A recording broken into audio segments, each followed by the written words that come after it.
অনেক দিন আগের কথা। এক রাজ্যে একই পাঠশালায় পড়াশোনা করত এক রাজপুত্র আর এক রজপুত্র। তারা ছিল অভিন্ন হৃদয় বন্ধু। কালক্রমে রাজপুত্র হল দেশের রাজা আর রজপুত্র ধোপা। তবে বন্ধুত্ব থাকলো অটুট। রাজপরিবারে রজক নিযুক্ত হল বন্ধু ধোপা।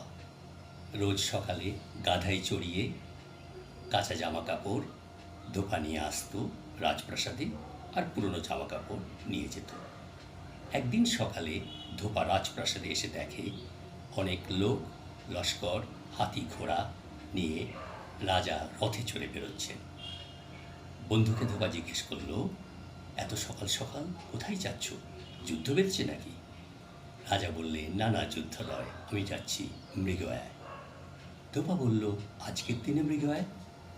রাজা বললেন, আমাদের রাজজ্যোতিষী গণনা করে বলেছেন আজকের দিনটি শুভ। ততক্ষণে রাজজ্যোতিষী এগিয়ে এসেছেন। তিনি বললেন, মহারাজ, লগ্ন পেরিয়ে যাচ্ছে, বেরিয়ে পড়ুন। তারপর ধোপার দিকে বললেন, আজকের দিনটির মধ্যে খারাপ কি আছে? ধোপা বলল, কিছুক্ষণের মধ্যেই শুরু হবে মুষলধারে ঝড় বৃষ্টি। তখন চারপাশে খটখটে রোদ। রাজজ্যোতিষী সেদিকে চেয়ে অবজ্ঞার সুরে ধোপাকে বলল, তোমার মাথাটা গেছে খারাপ হয়ে। অতঃপর বেরিয়ে পড়লেন মহারাজ মৃগয়ায়। কিছুক্ষণের মধ্যেই শুরু হলো তুমুল ঝড় বৃষ্টি। রাজার মাথার মুকুট গেল উড়ে, জামা কাপড় জুতো গেল ভিজে। বিপর্যস্ত হয়ে ঠান্ডায় কাঁপতে কাঁপতে রাজপ্রাসাদে ফিরে এলেন রাজা। এসেই বরখাস্ত করলেন রাজজ্যোতিষীকে, আর বন্ধু ধোপাকে ডেকে পাঠালেন। ধোপাকে বললেন রাজা, তুমি যে এত ভালো গণনা জানো, আজ থেকে তুমিই হবে আমার পরামর্শদাতা এবং রাজজ্যোতিষী। ধোপা অবাক হয়ে বলল, আমি আর গণনা?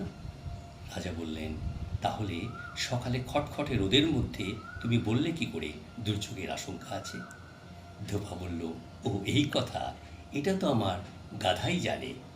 যেদিন দুর্যোগের আশঙ্কা থাকে সেদিন ওর লেজ টান টান হয়ে উপরের দিকে উঠে যায়। তখন রাজা বললেন, তবে ওই গাধাই হবে আমার পরামর্শদাতা এবং রাজজ্যোতিষী। সেই শুরু, ট্র্যাডিশন সমানে চলেছে। নিছক একটা গল্প, আপনাদের মধ্যে হাস্যরসের উদ্রেক করার জন্য বলা। তবে মজার গল্প শুনলে, পড়লে, মজা করলে মানসিক স্বাস্থ্য ভালো থাকে। Stay healthy.